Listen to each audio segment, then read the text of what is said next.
নমস্কার, আমি অ্যাপ্রয়তি সরকার আবৃত্তি করছি কবি মোহিত ঘোষের লেখা কবিতা শালিক পাখি।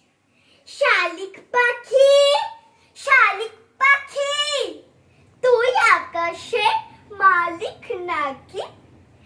মেলে দিয়ে রঙিন ডানা, চষে বেড়াস আকাশখানা।